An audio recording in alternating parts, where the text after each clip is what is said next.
The trust piece is huge. If it's not a fit, I'm very direct with people. With the client, if they say, I need A through Z qualifications, I'm going to say, let's cut that list into a third. You're not going to find someone like that. Yeah. And then vice versa with candidates. I'm very good. Okay, even if I'm on the call and I don't think it's a good fit for them, I will say it to them right then and there. All right. I am so excited. This is the Your Career BFF podcast. I am your career BFF, Anna Morgan, and I could not be more excited to have Erin Murphee with me today. We are going to have a great conversation. Erin, thanks for being here. And I'm so excited to be here. Thank you for reaching out and scheduling this. I'm so honored. Appreciate you. Absolutely. So you and I share the same passion for our community and for elevating the talent acquisition recruitment, community. You have been slowly building on LinkedIn for several years now. So I want to talk a little bit about your career journey alongside of your content creation and thought leadership and visibility, and really how that has fast-tracked you into being now a business owner and founder of Empower Erin. So why don't you give us a little quick introduction of who you are, what you're all about, and then we can dive in. Awesome. Thank you. So funny. I tell people to always prepare their spiels. So here I go. Hopefully I hit it. I know. I'm always better on the cuff too. So this is a zero judgment zone here at the Your Career BFF podcast. So I have been in the recruiting TA space for a little over a decade. Started within a huge Fortune 500 staffing agency doing full desk sales and recruiting. Quickly realized that I really enjoyed more of the recruiting aspect, maintaining relationships, building them. Went into corporate, private equity, and startup companies across various industries, might I add. And now I recently launched over the past couple months, 4 months ago, my own recruiting business. Yay! Yeah. Welcome to the club of solo entrepreneurship. You are hashtag corporate dropout for a hot second here, and I am just thrilled for you and was honored that you were one of the people that tapped me on the shoulder and said, give me the real scoop about doing this on your own. It's been a couple months. Tell us how life is. What lessons have you learned and what are you excited about? Yeah. Oh my gosh. Have I learned so many lessons? So first is giving yourself grace. I think the first couple months I was like, why am I doing this?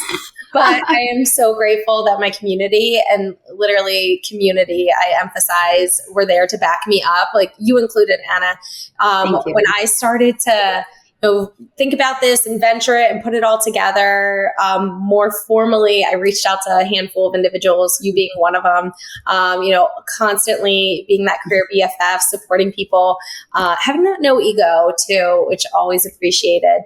And I think it was so great because a lot of the people who I spoke with are individual solo recruiter practitioners or something in that realm. Mm-hmm. It's more like, you're not stepping on my toes. I'm here to support you. There's enough for everyone to go around. And that was what I absolutely loved hearing, is just the support from the network, from the community, from individuals to be like, you've got this. Like, let's go reach out for any help that you might need.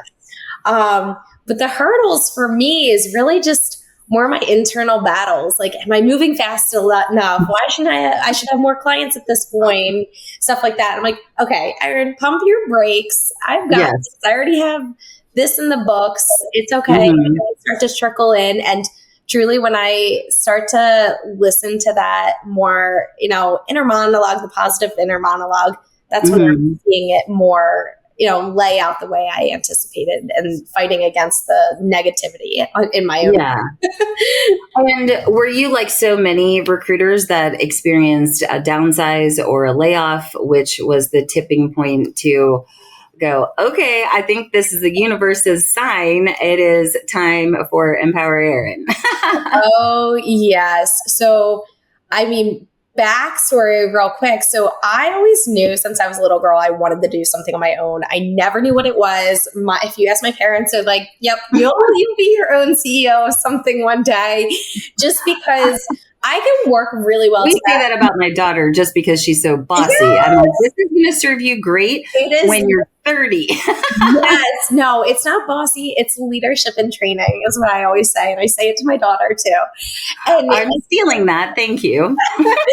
But I always just had that in me. I mean, I was a team captain a lot of the times. I was the head of a lot of groups and stuff like that, and loved being able to coach and lead individuals. And that's why I think this was always a path I had to go on. I just didn't know where it was going to land.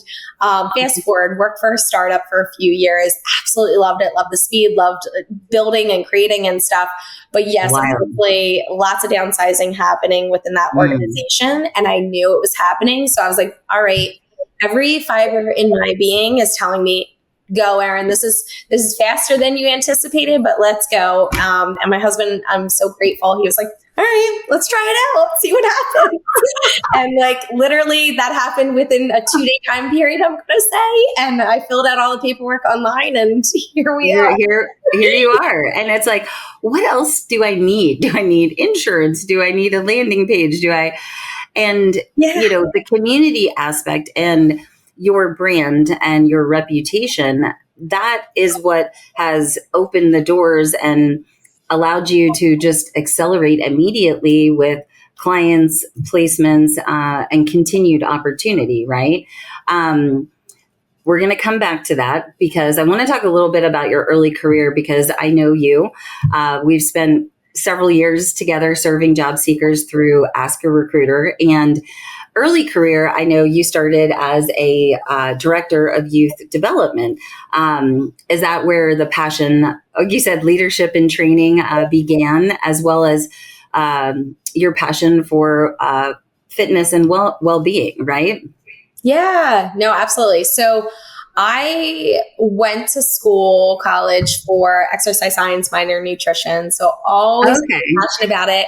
But when I went to school, that's perfect to be a recruiter and talent manager. Exactly. But it's very interesting whenever, and I think a lot of people hit this hurdle too. When I was applying to schools, I had no idea what I wanted to do. Like, I thought I wanted to be a veterinarian, and that requires math. Right. So, but I applied. I knew I loved like health, fitness, stuff like that. So I went into school with that focus, graduated with that degree. Then I worked at the nonprofits and youth. I loved working with kids, being around kids. They just gave me so much joy too and passion. So worked at the nonprofit for a few years too, and loved everything about it, the moving of the body and just constantly educating. It was a lot of like high school, college students, volunteers, like even stay-at-home parents who were looking to get back into the world. I was just able to kind of help bring that, more life to them almost in a way. Yeah.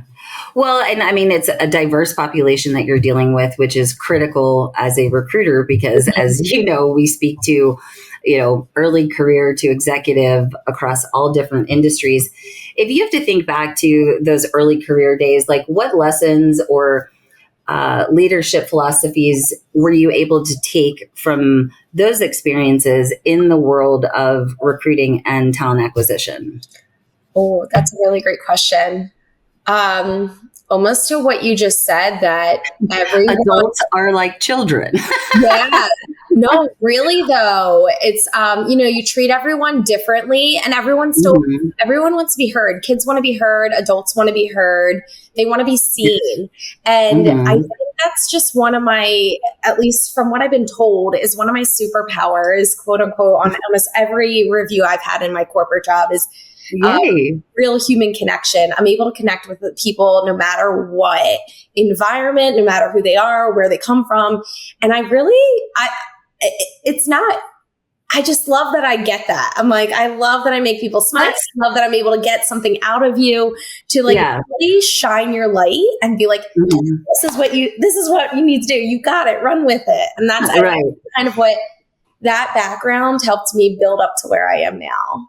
Okay. I love that. I do want to unpack this a little bit more because I as well have thought about this from EQ relationship and trust building and talent advisor standpoint. I've always kind of embodied that, think like an owner mentality, which served me well in corporate. Mm-hmm. So when you think about, transitioning as that youth director into recruiting, and the success that you've had over the years, what are some of your trust builders or ways that you're able to immediately build that connection? I find it very difficult to articulate it because it's so intuitive, inherent to me.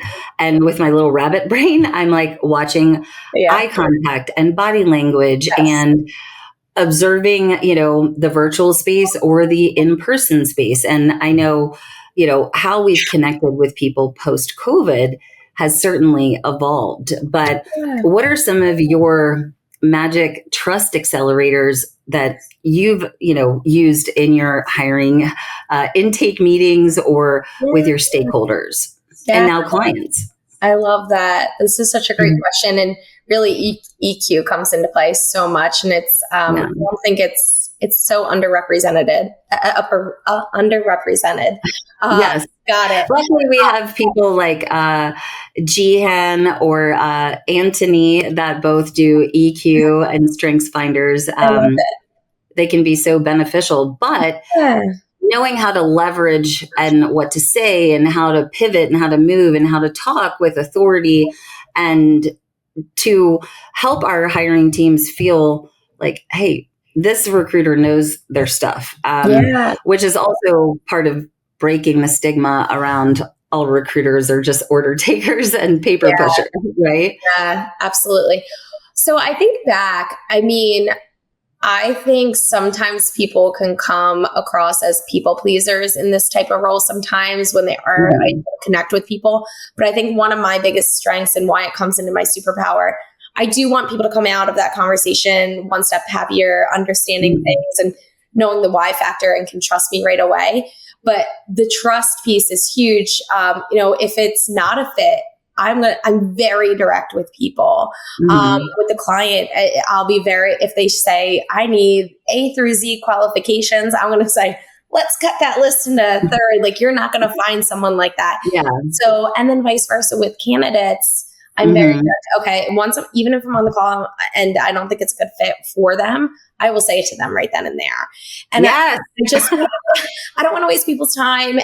But also it's not me turning away. I'm like, this is not a fit, but let's dig into this piece a little bit more. Let's make sure we understand it. So then when I do get a client that looks for this little golden nugget, you are here. I don't want you to fit that mold. I want to find what mold fits you. So I think for me, that's definitely a huge piece that I'm able to continue to build on my community and my clients and such is that trust. Trust and transparency. Yeah. What are some of the things that you like to do prior to like an intake meeting? Say it's a new hiring manager or new client. What are some of the things so that you do ahead of time so that they know where they're going on this recruiter journey with you, right? Like, how are you the tour guide of the recruiting process? That again, pre-intake meeting, what happens in the intake meeting, and then kind of your process after that. More speaking around like the hiring manager process versus the candidates, but that's equally important. No, absolutely. First, I always do research not only on the company, but the people at the company where they've come from, how they have personally progressed their careers to understand, and then also the team that they're looking to hire for. So really kind of, pulling each piece apart. And then getting into the job description and really breaking it down, what I see as their must-haves and such. And I have that all filled out. Typically, I'll send a template for them saying, this is what we're going to be discussing. But when we open up the conversation, I want to hear from you. I want to understand how you work, what you prefer to do. Again, that's what I'm pretty decent at, I'll go at what you need, but also it's a give and take relationship at the same time. So I need like you to work at this speed, but and be honest and give me the direct feedback. But also if you need to work at this speed, then I'll go and like, as long as it's right up front. As long as we're communicating and there's mutual respect. And, Exactly. I would use language like, this is how I've, had success with managers like you in the past. And this, I also oftentimes will use the words that other hiring managers have said about me, just again, for that social proof and credibility. But very similarly, hey, I understand this is open. This is what I understand about you and the role, what I hope to learn. But this meeting is about you and, finding your next ideal hire, which we know because we've interviewed enough hiring managers that when they're short-staffed or have, associates that aren't performing at the level they need to be, that impacts their life, right? Whether they don't get to their, children's basketball games or tennis games, stuff like that. So showing that just, I see you, I understand you, I want to understand you and partner with you is so important. How do you think your visibility on LinkedIn has been a trust accelerator for you? It really has been a big game changer for me. I am so grateful that I guess back in 2020, it was COVID time. Yeah, we all got, LinkedIn influencer, content creator. We're going to be a coach energy. It was right before it. I will say, like, it was probably 2019, 2018. I started to do things. I remember putting on training for the corporate team that I worked for and being like, this is so important. People want to see people. They want to be heard. They want to be seen. And then they'll know what our product is. Let's do these. And I will tell you, only a couple specific individuals took that. And now they are running. They are like, the brand is huge. They're crushing with business and stuff like that. And so I started to do that then. And now fast forward, that's how I gained all my clients. So it's either people that I almost don't want to tell people that by just having my mug on LinkedIn, I'm going to get job orders. Exactly. Don't tell anyone. I'm like, there's no super trick. It's just like people want to know you. Exactly. There's so much spam and there's so much, advertisement and stuff, but people are going to gravitate towards people first. Again, #human connection, and then they'll know what's going on. 100%. Yeah. But really, all the clients that I've gained truly are either from my past relationships that I've had, that I've maintained and never burned a bridge, to just me being out on LinkedIn. And they're like, hey, I saw you started your business. I've been following you for a few years. Let's chat. And I've gained more clients because of that. Incredible. Congratulations. I mean, that is so huge for anyone that's listening in people first leadership, whether you're an individual contributor or an executive, like now is the time. And it's to take imperfect action because we never know who is going to read that post or see that video or read that newsletter that may positively impact them. And I know, you're like me, high energy, fun. You don't mind sharing about your family or, leadership outside of the world of work in ways, whether that's parenting or marriage or health and fitness or yoga. So I really appreciate that. And your, multitasking, working treadmill videos are absolutely epic. Every time I'm like, what's happening? You're very coordinated. Sometimes, not all the times, but appreciate. Well, I've never seen any blooper reels. Yes. Well, I mean, coordinated in life sometimes, but not all the time. Going back to thought leadership and, serving us as entrepreneurs and in the corporate world, I'd be sitting in my cube and have someone from like the 5th floor come through and be like, I love what you're posting on LinkedIn. And I would be like, oh, I didn't even know that we're connected. But like you said, so many clients have come from past coworkers, past coaching clients have come in that were past hiring managers from 10 years ago that have been following along. I was rehired by my past employer 5 times, and 95% of why, I believe, is because they could not stop seeing my face on LinkedIn. And they're like, we need Anna back to stabilize the merchandising team, I love it. Which opened up doors, right? Allowed me to, create a working situation that was good for me. And you made me laugh when you were talking about your husband saying, hey, I'm going to do this, and how supportive he was. When I went to my husband, I was like, hey, I want to do this. And he was like, what? And he's like, you had just signed like permanently to go back there. And I was like, yeah, as soon as I signed, I realized I had made a mistake. And out of respect, I ended up working like almost a 6-month notice. So I could, meet the needs of my family so he wouldn't be like nervous. And it's all worked out. But, taking those bets and those chances and having the tough conversations, whether it's with candidates or hiring managers or our spouses about our careers, is humbling, but absolutely necessary.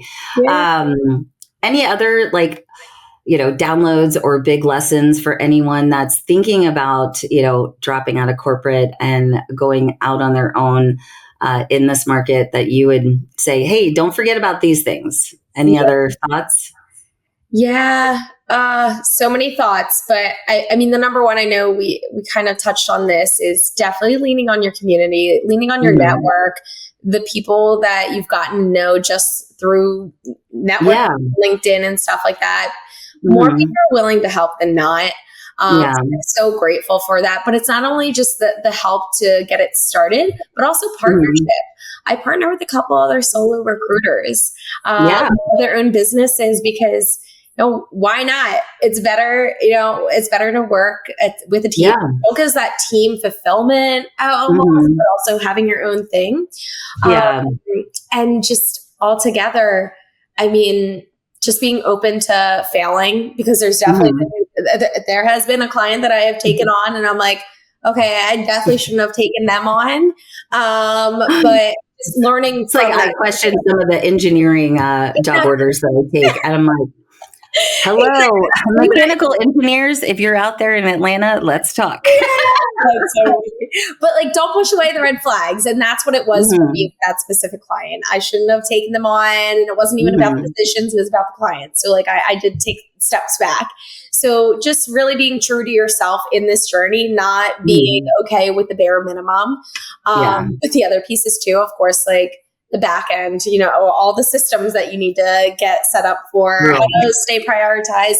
Your boundaries is the biggest thing that I think was the hurdle for me. I was great at setting them in the corporate world. I was really great. I worked long hours and stuff like that, but I also knew when to shut it off. I worked out all the time. But the past few months, I had to kind of be like, it was hard. It was hard for me to make time for myself and not everything else. So I added on a health and fitness coach for myself to keep me accountable, because I needed that. And, just don't be afraid to kind of pull different levers and set your boundaries. Yeah, absolutely. I mean, I always am willing to speak with women entrepreneurs as well to share the humble lessons I've learned, because I'm like, it doesn't matter about your logo or your perfect website. It is about the conversations. And I know you are very active on the platform. One of the things that's important as you're building a brand, right, especially on LinkedIn, is really that reciprocity, right? Like giving to others,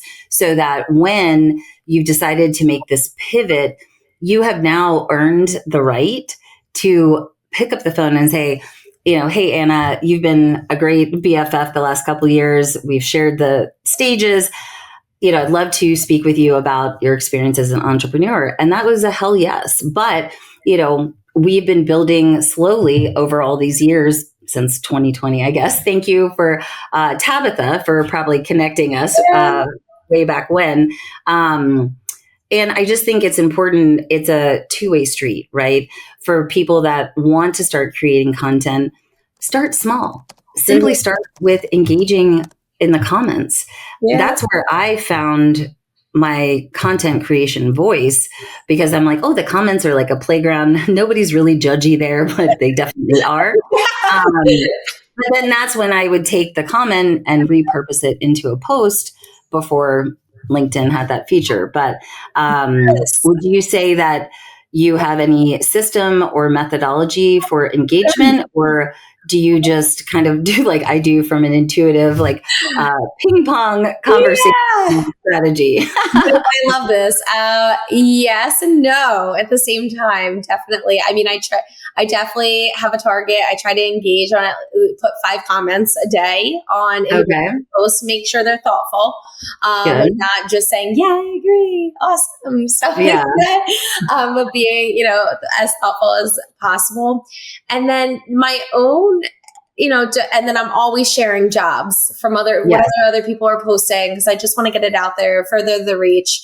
But that's a whole like collaboration over competition energy. There's enough to go around. Like, I'm like, I don't care. Like, it's fine. Let's all be a BFF to each other. I love that you think that way, because honestly, not everyone does. And there's a lot of gatekeeping and clicks and just bad behavior in this space, I think. And I think it's important to highlight voices like yours that, shows that, collaboration over competition and the power of your community and what's possible. Mm-hmm. It's kindness goes a long way.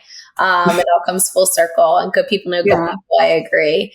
But I mean, for my post too, if anyone's looking to start posting, I mean, the little things I feel like get some of the biggest engagements. It's, I take screenshots of emails, of text messages, on emails, and like of positivity and just feedback giving people.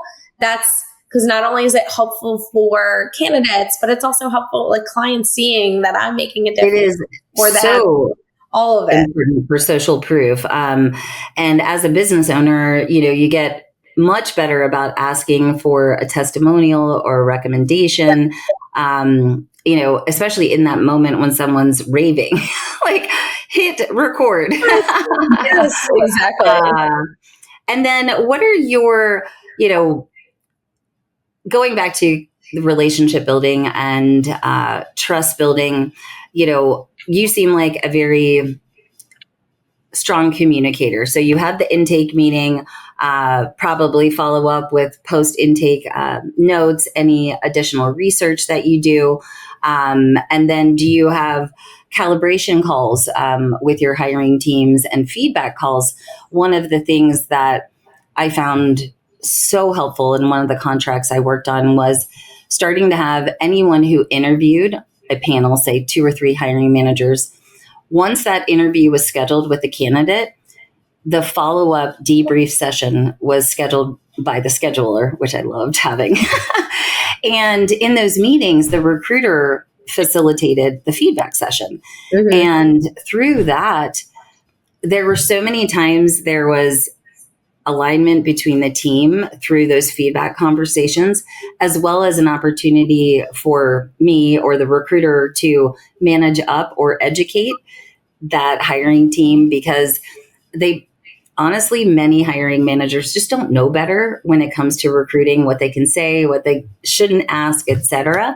Yeah. And that was a huge accelerator into, aligning the teams, reducing bias and discrimination, and also being able to advocate for a candidate that maybe didn't have every little perfect word on the resume, and really get those conversations going. And then the ripple effect is those teams then had a better understanding of recruiting, more respect for the talent function, and then it felt like a true partnership. Truly a huge accelerator in so many areas for me. I don't know if you ever did, feedback loops like that. It was amazing. Yeah, no, absolutely. I love the feedback loops. I do it a couple different ways too. So absolutely the feedback has to come back to me within 24 hours because then your brain shifts. I read an article before where it's like your brain starts to change the scenarios and understanding of it. So I always suggest people to record it no matter what, because then it's able to, break everything down and really give true, honest feedback versus going off of your gut feel. Yes. So I'm able to get that. But then, yes, once everyone interviews, we do a debrief session. Some people will go in a different direction and be like, oh, but they didn't have this. We didn't talk about that. You didn't want that. This coming. Like let's realist. And maybe this is also something that you would like to have. And it's something you can coach them on. Let's talk about the messages that are there. Yeah. Well, and it helps them prioritize those non-negotiables. Exactly. And I think it gives candidates a little bit more leverage where we can advocate. And I think this is for anyone listening that doesn't necessarily think of the nuances that recruiters do, is that, we've already done the initial screen. We have the content from the resume. We've had time to get to know you. And that's where, again, that advocacy and soft versus hard skills, I think, comes into play. To be able to support them in making that decision, Yeah, exactly. How are you leveraging AI in your business right now for everything? I know. I truly, so I use Gemini and ChatGPT for the most part to put together. I don't have it. I'll write something up and I'll put it all together, and then it will just make it a little prettier for me a lot of the time. Okay. Yeah. Like, maybe what am I missing? What do I need to do on this? But also tell me a little bit more about X company so I can dig into this part a little bit more. And especially if it's an industry that I'm not super familiar with, give me competitors that are listed. And so those are the main pieces that I use. But then automation in general. I love automation. So having Calendly is wonderful, and being able to have people select calendar links and just the build out emails that AI uses, or that I have AI in the system.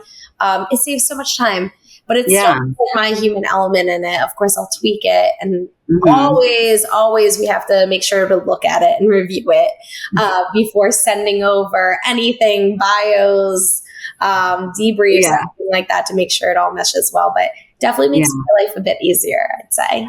From the administrative side, I mean, as I was leaving corporate, I was getting up and running with ChatGPT, and I was like, where has this been my whole life? I know. I like the Hemingway app, and I did have to take English 101 twice, so that was me with math, so I understand. Yeah, I had to take that one twice too. No, I'm just kidding. Very high on the EQ, but everything else is a little I hear questionable. I'm definitely a lot of fun. Anyway, oh my gosh, so many nuances in regards to building trust and how we work with our hiring teams and how we truly want our candidates to win. We don't just discard them and want to start over. Like you said earlier, you're happy to say, hey, I'm not seeing why this is a fit. The purpose of this call is to determine mutual fit. Like, let's get into it. And then here's what I'm thinking for the future. And then everyone leaves the call feeling, like you said, seen, heard, and understood, and optimistic for the job seeker. And same for the hiring manager. When we go in as that subject matter expert, again, with a kick-ass brand and social proof of our journey. And I think it comes down to the soft skills and not being afraid to have conversations, because when I think about the organic learning that's happened like in office, and then how I navigated the remote networking world is very different. And my heart goes out to early career folks that started working remotely during COVID and are trying to navigate their professional development and their careers, because it really takes an extrovert or someone who, is proactive in looking at an org structure and saying, how can I figure out who I can learn from? Yep. Who could be a potential mentor, or who's doing the work that I hope to do in the future? Most people don't think like that, to be curious and go and say, Erin, I see that you've been in learning, for 5 years. Yeah. Can we have lunch one day? You brought up, oh my gosh, this is like a whole nother topic right now. I love it.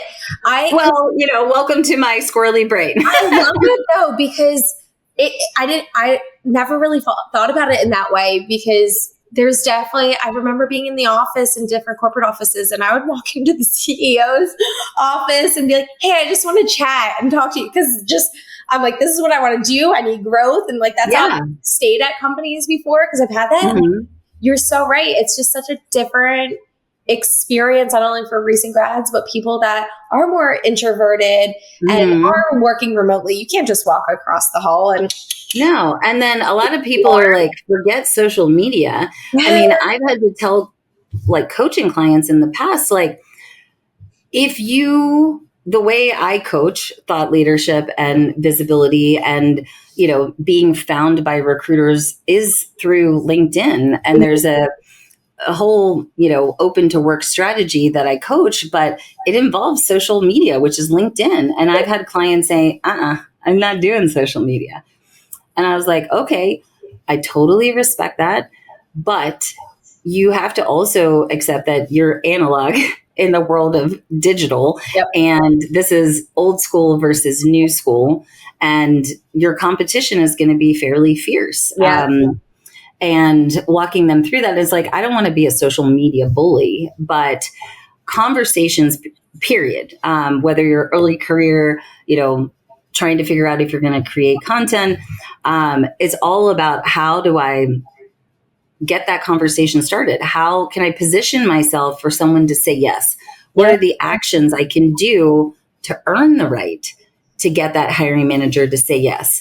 Whether that's walking by the CEO's office and just saying hi, or, I used to get little gifts for my hiring managers when I would travel, just saying, hey, I thought of you when I was in Germany, and those, again, turned into clients, turned into referrals, turned into, more opportunity down the line. So again, going back to like how you can unpack being a natural relationship builder is ask yourself, how can I start more conversations, and how can I be more curious of others? Because for me, it doesn't come from, I need to know this stuff so I can make the placement. It honestly comes from, where did Erin go to school? How many kids does she have? Does she like dogs? Like, what did she study? How did, exercise support her in being successful in recruiting? That's just how my brain works. But now, going back to AI, you have a tool that can help you brainstorm how, and even probably map out a whole connection strategy for you. To help build that skill. Because just like when you started sharing on LinkedIn, it was awkward and unscripted maybe, and not perfect. I look back at some of them, I cringe a little bit. It's about to be October. My Ursula video is going to be coming out soon. I love it. Or my Twilight Zone job seeker video. So, there's just so many lessons that you can learn. And it's just about sticking with it and learning from the lessons, right? Mm-hmm. Mm-hmm. I think just to go back to what we were saying too, if people want to be seen, but you have to be seen. And so what do you think is one of the most underrated skills that, anyone needs right now? I mean, I was thinking like, what is the most marketable skill that someone could have right now? Yeah. Underrated, most marketable. Let's go with the most marketable. My goodness. His face. I think, truly it's being, if you're looking for a leadership role, it's being that player coach. Like being comfortable, like still like being in the thick of things, being tactical, but also being able to know that you're strategic. And like, I think a lot of people, they're like, all right, once I get into that leadership role, management role, I'm done doing these pieces. But like That's actually where a lot of cuts are happening, is people are not touching in like the baseline areas of the business anymore. I'm not managers, you're done. So like, it's really making sure you're still in tune with it. So really showcasing that. How can you showcase that you're still in tune with what's going on in your industry and your market and your role? Yeah. And building from there. And that's why really social media a lot of the times. Yeah. And having conversations and then building in public too. Like, exactly. One, you have to remind yourself that people don't pay that much attention. I get in my head sometime and like, they're going to know that I didn't launch the open to work something, and I'm like, it's okay. Like we can go in a different direction and there's nothing wrong with that. Yeah. And to your point, it's the not like scripted pieces of content that end up doing the best or are the ones that are the most relatable. I was looking back at some of my higher performing posts for as I get ready to launch Evolve, the HR and TA conference in Atlanta in January. Just some of my impressions and metrics. And one of those was about my talk that I did with Disrupt HR. And I know you are on a Disrupt board, and I have to thank you. You were one of the first people that introduced me to the Disrupt world as I saw your great presentation that first time. So tell me a little bit about that and how that has amplified your leadership or taught you new skills. I love that. Well, first off, amazing that you got into Disrupt HR and did your presentation all the way out in Sioux Falls, South Dakota. I was like, I don't care. I need to do a Disrupt talk somewhere, and could not have been happier that the Sioux Falls folks said yes, because they are amazing. And I'm going back there for next year and a second engagement workshop that I picked up from that talk. Yeah. And to that point, it's expanding across just your little bubble there and such. So it's huge. Disrupt, I got into, I went to a couple of the events and I was just really interested in what they did. And I submitted my application to be a speaker. And I did something very outside of the box. I made a fool of myself, I'm pretty sure, but also it caught people's attention. I have so many relationships now because of that speech. Yeah. And now tell us a little bit more about what the speech was and the opening to paint the picture. Yeah. So my speech, it was 2 years ago, actually this month, and it was about AI and automation within the TA HR field. Hey, you were ahead of the curve. Yes. And it was about not being afraid and embracing it, but also it's not going to replace us. I did it to the song Mr. Roboto opening up. Hopefully you've heard of it before, but sung the song, acted like a robot. But basically that song is... All right, come on, let's do our robot. Yes. But basically that song is about how they replaced prison guards with robots. And, the prisoners were able to run away because there weren't real humans there watching after them. There weren't real humans incorporated in the situation. So I flipped it, being like, this is why it's always going to be needed. We're going to be needed, but we need to also amplify ourselves by using these tools to take us to the next level. So. Yeah. I mean, I love the fact that AI empowers me to be a more present, responsive, and thoughtful recruiter. And, the neurospicy rabbit hole, super focus side of me is like, oh, I can't wait to learn more. But I also know that it can be the downside as an entrepreneur when you're like, oh, I gotta learn this. I gotta get out of the business. So we've talked a lot about trust, managing hiring managers, working with candidates, ensuring a great candidate experience, going out on your own, as well as your journey with health and fitness and how you prioritize your day. I think for anyone listening, it's all about being radically honest with yourself, which is, I heard a lot, not being afraid to build in public and earn the right to ask your community for support. And your journey has just been amazing. And you were always such a awesome guest on the Ask a Recruiter stages, which is why I was like, we need to have this conversation because we're absolutely kindred spirits when it comes to the world of work and recruiting. And as another, one female entrepreneur to another, I was like, heck yes, go, Erin, go. And a fellow outlier. So, we're out here trying to be extraordinary, right? Yes, absolutely. Absolutely. And so let's close out by talking a little bit more about Empower Erin, any hot roles that you're working on, and any, areas of focus that you're looking to kind of solve in this particular market or area of focus. Yeah, absolutely. So I have a handful of clients that I'm working with through Empowering Talent. And, a few new ones coming on my plate, VP of sales, enablement positions, but also some engineering roles that I've been touching on. All have been within like a seed to Series C type company. Or also just, hypergrowth, change management, private to private equity, I'd say. When that transition happens, a lot is going on. Yes. And I know about that right now. Yeah. And it's fun to me. I did it when I was full-time with corporate world, working in those environments, and I thrived off of it, which really kind of gave me the taste of my own stuff. Yeah. But no, I'm working on a lot of those types of companies, everything within the tech space. Okay. Loving it though. And then you work local recs as well as national for virtual clients, right? Exactly. Yeah. So mine are spread across from really east to west coast. And then, yes, I'm in right outside the Philly area. Go Birds. Yay.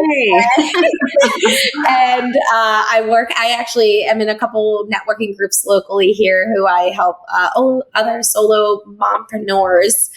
Good. Well, that actually is a nice segue into, the world of, I would say, networking and trust building. And I say this to job seekers, like your job search is like a stool with three legs. And in order for it to stay standing up, you have to apply. You have to have a virtual brand, and then you have to get out there and meet people human to human. So you're doing networking. I know that you are headed to a conference this fall. What other, professional development or community events are you looking forward to? Yeah. Oh, well, yes. RecFest this fall, Disrupt HR this fall, lots of things going on. Truly, the other events is anything within. Friends should come to Atlanta and speak at Evolve in January. Let's go. Yes, send me. I'll look it up. I would love to do that. There's so many of you out there. Oh, wait, I'm excited now. This is in my head. No, I want to get out there more because I work at home remotely, and my goal is to go to at least one networking event a month and to be able to get out there outside of my networking groups that I have localized. Okay. I want to be able to go in person and meet with people and new people that I've known on social media for quite some time. It's the best. And then I'm like, but you need a headshot photographer because that does not look like you. I'm always surprised at either how tall or not so tall people are when I meet them. People are always surprised at my height. I'm a little shy of 5 foot, and people are always like, "We'll be in good company with a whole 5'2" over here." But people are like, "I pictured you taller just because of how vibrant you are." Yeah, because of your energy, I will take that. No, that's exciting. Well, yes, I will be headed to RecFest. You are joining us. I'm hosting a shared housing experience, reliving my sorority days. And so I'm excited to host you all and to see, what comes from that experience. And I think we've had such an awesome conversations. I really want you to just move to Atlanta and us to be like neighbors and raise our kids together. Come on. Let's do it. I mean, why not? I have 2 more questions. One, What is the like craziest role that you've filled over your career? Mm-hmm. That's a really great question. Do you want me to go while you think? We'll do that ahead of time. Honestly, I don't know if I'd say like craziest, but like definitely the most memorable one was in my staffing days. And I was doing just more entry mid-level individuals for quite some time. And I got a VP of customer service, and I will never forget when I filled it with, not only did I get the sale, so it was my client, but I also filled it with my candidate. Most memorable placement I will ever have, because it was just like, I can do this. Yes. I mean, that's the beauty of that agency world. If you actually can heal from the trauma of the bullpen world. But hey, I used to love making sales calls. People are like, I love sitting next to you. I learned so much. I'm my gosh. I love to talk for a living. Like, it's normal. Yeah. But that goes back to being curious and asking questions. And then when I worked at corporate and I would get called on by agency people, I was so nice. I was always so nice. Yep. Same. But I like wanted to turn around and coach them and be like, hey, why don't you start with this hook? There's so many stories. I just had someone call me the other day, and it was about a company that I worked for 2 years ago. They were trying to sell me to that or not 2 years ago, like 2 jobs ago. They were trying to sell me to about a product for that company. I was like, I don't even work there anymore, but let me give you this. Like, I know. I think my cell number is still tied to my extension at my corporate office, so I still get tons of. Oh my gosh, that's so funny. Anyway, I just use it as a networking tool. I'm like, where do you work? Yep. You should come to the Atlanta recruiter meetup. Yeah. Mine was a canola breeder. I worked for an ag tech company. And Erin, when I tell you, you can relate to this having done medical, but I couldn't pronounce half the words in the job description. So the great thing about job seekers and candidates is they are great coaches and teachers. When it comes to, working a rec in a new space where you're like, how do I do this? And I didn't use AI then. If I had it now, I definitely would. Learned a lot. I always say one of my favorite movies is The Breakfast Club. That's one of mine too. Oh, yeah. Okay. So I always say, like, sadly, high school never ends for us, that it often follows us from homeroom to the boardroom. And in the corporate life, many of us would fall into the category of, a princess, a rebel, a basket case, a nerd, and a criminal, And so I'm curious, like, what your spicy take on is from the home, the boardroom meeting the Breakfast Club kind of energy of what we are experiencing in the world of work today. Yeah. Oh, this is, it doesn't sound deep, but I was definitely a princess. I'm just going to own it. What'd you say? You're what? A princess? I said, I am definitely the princess. I'm just going to own it. I love it. Yeah. I think you're a princess with rebel, though. I think anyone who starts their own thing is a rebel for sure. And just, there's so many moments, not to, I guess, praise myself, but there's a few conversations that come to mind where my past people who used to report to me, they'd come up to me and they'd say, I really appreciate you speaking up for me and saying this, but not only I Teams chat them and say, hey, speak up, use this voice, like use your voice, say this. I don't need to do it for you. And like, I'll never, those moments of them coming to me so many times saying, I appreciate you. I appreciate, like, you're not afraid to speak up, and also giving me my voice is always going to go with me. And I mean, it's like 3 people in particular that I think of just the top of my head who constantly said that to me. Yeah. And I think that's where I come in, like the rebel factor, where even growing up, like, I was known as the peacekeeper in my friend group, in my family group, but it was the peacekeeper, but I was also comfortable speaking up for people and being like, all right, let's see both sides. I'm way more comfortable speaking up for other people than myself sometimes. Right? I'm better at giving advice than doing it myself. Absolutely. Yeah. So, I mean, and it's interesting. We all have those coming of age moments, right? And those conversations through, the people we surround ourselves with, whether it's a Saturday detention or not. What we do, with those relationships, the things that we say, how we follow up, how we nourish those relationships, ultimately builds the foundation for what's possible, as an entrepreneur or in the corporate world, I would say. So I was just curious about, one, if you liked the Breakfast Club, and then two, if you, agreed with kind of that sentiment. I just kind of see it between the lines a little bit. It's like, are we still in high school? No, we're not in high school. Here at the Career BFF podcast, everyone has a seat at the table, and we try to have as many real, raw, and down-to-earth conversations like we've had today.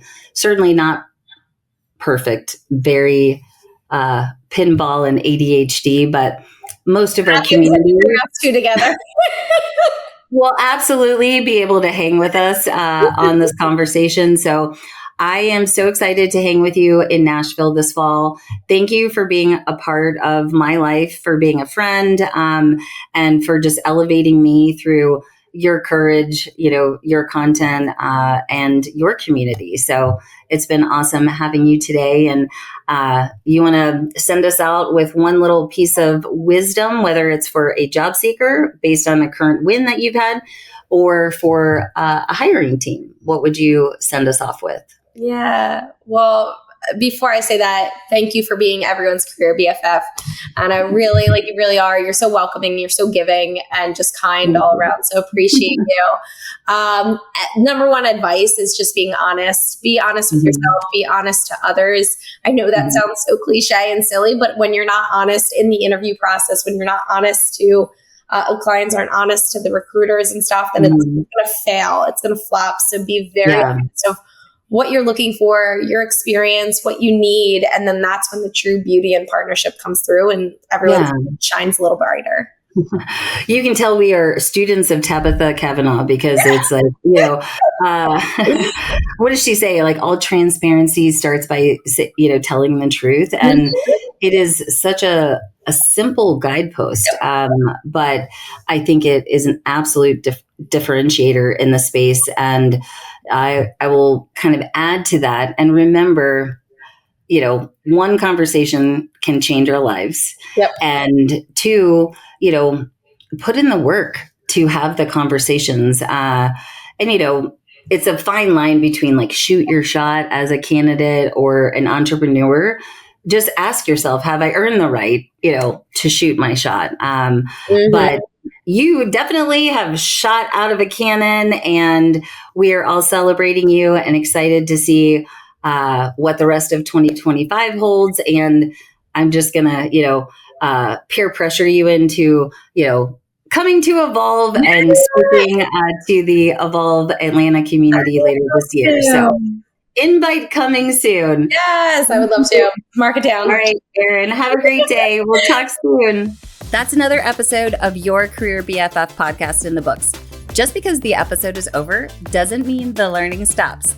Your Career BFF podcast will be back to drop more knowledge in our next episode. If today gave you something to think about, made you laugh, or sparked an aha moment, that's your indication to follow, rate, and review the show wherever you listen. Until next time, I'm your Career BFF. Keep showing up, keep learning, and keep leading fearlessly. See you soon.